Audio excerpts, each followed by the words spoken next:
What an honor it is to be here on this hallowed ground as we honor the fallen.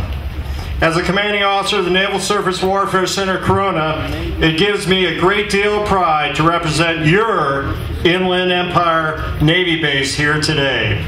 You might be surprised to know that you have a Navy base just 20 miles from here, and we've been here for over 70 years. In fact, President Roosevelt completed the purchase of the property the day after the attack on Pearl Harbor, which soon became the Corona Naval Hospital.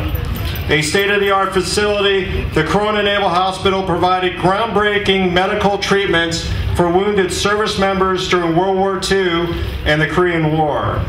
Today, where we once had a groundbreaking hospital facility and a strong USO program frequented by the likes of Bob Hope and other Hollywood stars, we now have a science and engineering mission where we gauge the capability of our Navy's ships and aircraft. We are involved behind the scenes in many of the headlines you see in the paper, and I bet you didn't know that we were there. We are so behind the scenes that the Inland Empire magazine called us your secret weapon. So let's do a quick poll. All right, anyone remember the aging satellite America shot down a couple of years ago? We were there. Who remembers reading about the telecommunications system built for the Air Force and sent to Afghanistan so that AWACS planes could get to the war in Iraq? Yeah. We were there. Who knew that we put the 125th installation of our automated calibration system aboard the Navy's symbolic response to the 9/11 terrorist attacks in New York, the USS New York, which travels the world's oceans with 20 tons of World Trade Center steel in her hull? We were there.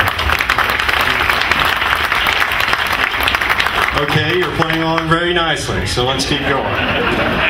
Okay, now let's get a little bit more current.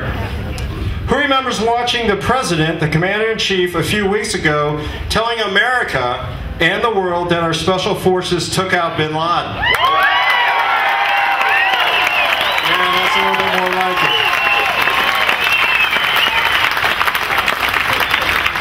Bin Laden was a sworn enemy to the United States and a danger to all humanity.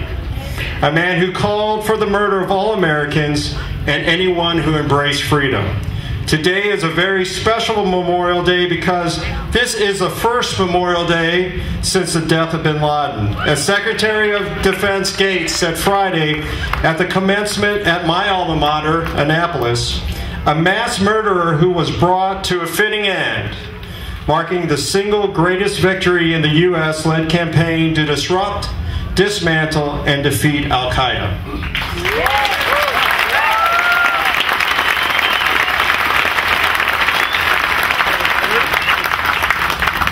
And as a sailor, I can tell you how proud I was to know that the last place on earth bin Laden was sliding to the bottom of the ocean off the deck of the United States Navy warship.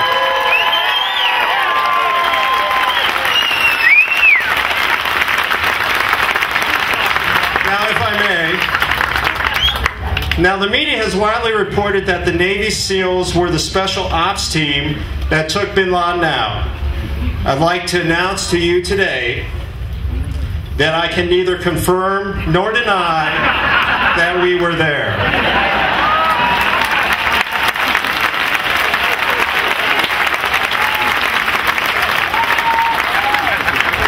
And let me tell you how proud a moment it is for the United States military and for the nation to bring to justice the mastermind behind the worst terrorist attacks on the U.S. soil that started the war we're engaged in now and that has cost thousands of innocent lives. Like the attack at Pearl Harbor, as President Roosevelt said, was a date that will live in infamy. 9/11 is another date we will never forget. Both attacks awoke a fierce response in America to unite and stop tyranny's attack on freedom, as we will always do.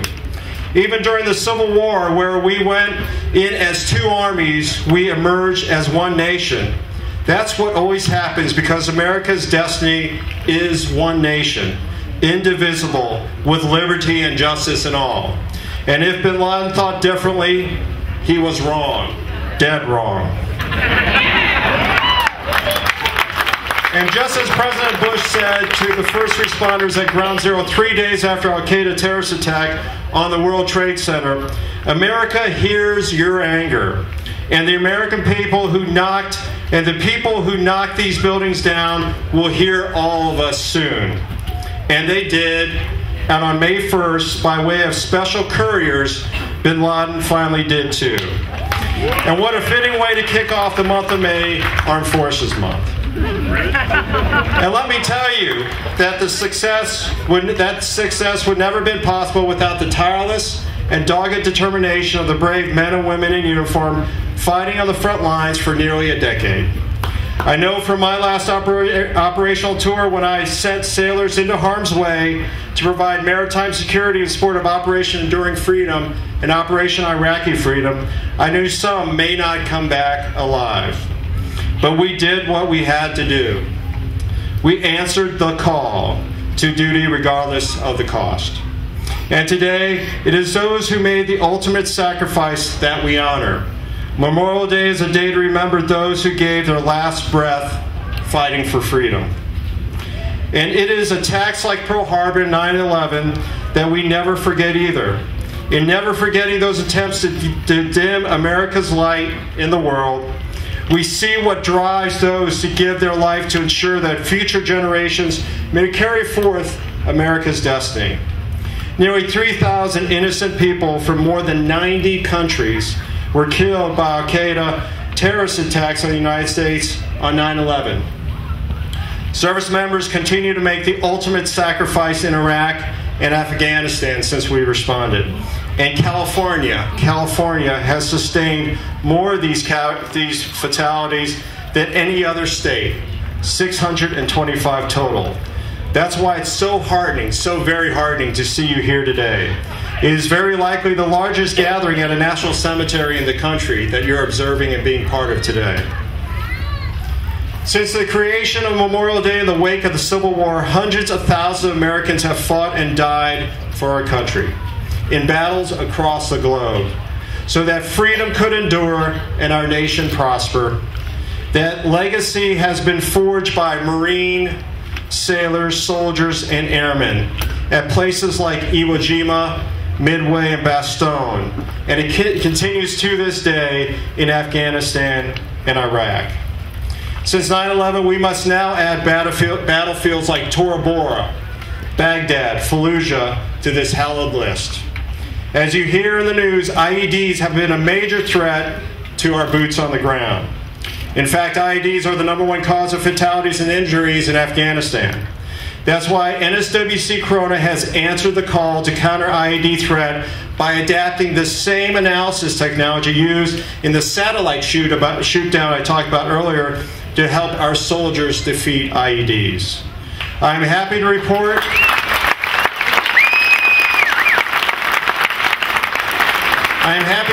that we are making progress in that fight. Despite this, the Inland Empire war fighters have been paying a heavy cost since 9/11. Among the first soldiers to be killed by an IED was Army 2nd Lieutenant Todd Bryant from Riverside, a young man Congressman Calvert nominated to the United States Military Academy. Todd was born at Long Beach Naval Hospital to parents who were Air Force officers. His determination to serve in the military was so strong that he took basic training between his junior and senior year of high school. He followed his sister to West Point and was part of the bicentennial graduating class of the United States Naval Academy, the United States Military Academy. Todd was just 23 years old. He is buried at Arlington National Cemetery. Petty Officer First Class Stephen Doherty of Barstow. Stephen was just 28 years old and a father of a 5-year-old son. He is buried at the Arlington Cemetery. And just 8 days ago, Army Private First Class Ramon Moore Jr. of Ontario was killed by an IED in Iraq. His former English teacher said he had a very strong core and was disciplined. That he knew before she met him that he was going to enlist in the Army. She said it was something Ramon felt like he wanted to do, and he was very proud of his decision to become a soldier. He joined the Army in January 2010 and was on his first Iraq deployment. Ramon was just 19 years old. His body returned to the United States this past Tuesday, and he has yet to reach his final resting place. These are just 3 examples of the current cost of freedom. There are thousands more, but the common virtue you find in each of them is that they were driven to serve for their love of country and by a sense of duty. Let me highlight another example from a past war, one from the attack that established the Navy here in the Inland Empire in World War II. During an attack at Pearl Harbor, Navy machinist mate First Class Robert Scott was aboard the ship named after our state, the USS California. While rendering assistance to a fellow sailor, Scott went down with the ship. He perished and was awarded the Medal of Honor, a medal sponsored by the Navy during the Civil War and signed into law by President Abraham Lincoln in 1861. The citation for his Medal of Honor, the nation's highest military award for valor, read, "For conspicuous devotion to duty, extraordinary courage, and complete disregard of his own life, above and beyond the call of duty during attack on the fleet in Pearl Harbor by Japanese forces on 7 December 1941, the compartment in the USS California in which the air compressor to which Scott was assigned as his battle station was flooded as a result of a torpedo attack. The remainder of personnel evacuated that compartment, but Scott refused to leave, saying words to the effect, 'This is my station. I will stay. I will give them air for those guns as long as they will fire.'" Scott exemplifies the heroism of all those who are awarded the Medal of Honor. He is buried at Arlington National Cemetery. These are 4 people, 4 heroes that I did not know. But their stories are those stories that we need to know and must never forget. Now let me share a story about someone I did know. Someone who also faced daunting circumstances on the battlefield. Someone who was able to make it back alive, but someone who came back a changed man. And someone who is among us as he is buried here at Riverside National Cemetery. I want to talk to you about my Uncle Bob Kadowaki. Army Private First Class. Bob went into, he enlisted in the Army and he went into Vietnam fist first. My uncle was the youngest of 6 children, was born into an immigrant Japanese family that was trying to find its American dream. Like my father, an Army veteran, my Uncle Bob would find himself enlisted in the Army. And I have a photo. I have a photo of my uncle, my sister, and I at my grandfather's house in St. Louis. Now, you can't see this, but I'm the really cute kid to the right of my uncle there. This picture was taken at my grandfather's house in St. Louis. My Uncle Bob was getting ready to ship out for Vietnam. In that picture, I'm the young guy who's 5 years old, my sister 8, and he's 22 years old.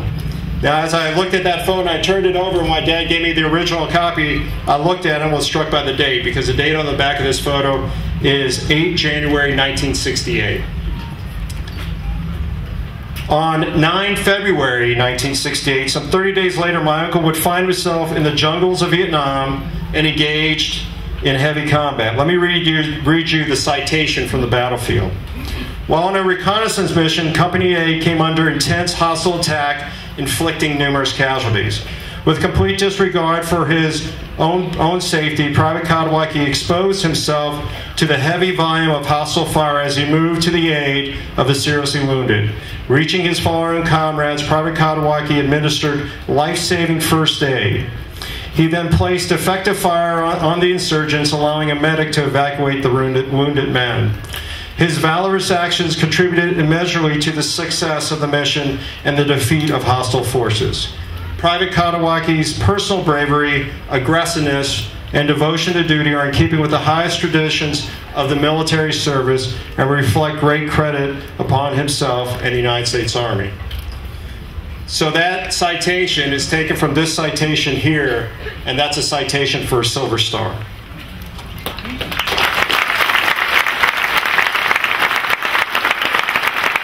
He would go on to He would go on to receive a Bronze Star and also a Purple Heart during his 2 years that he was in the Army during his time in Vietnam.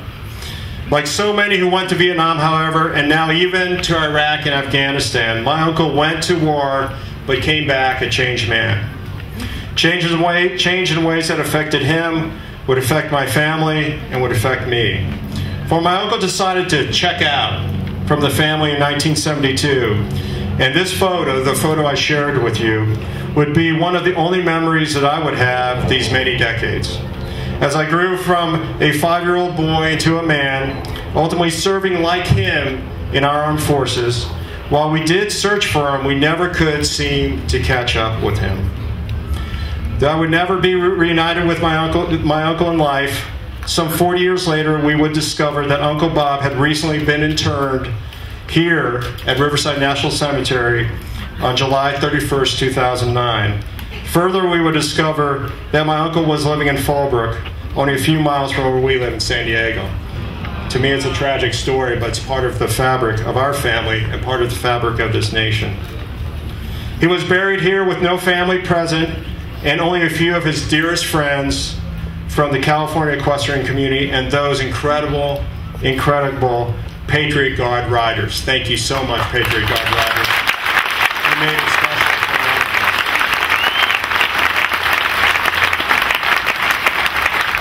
It was because of this cemetery that my family was reunited with my uncle. It is why many of you are here today. To honor those who gave the ultimate sacrifice securing freedom, to recount their story defending our country, to examine their extraordinary devotion to duty, that indefinable gravitational pull, regardless of cost, to serving our country, the greatest nation on earth. Each answered the call.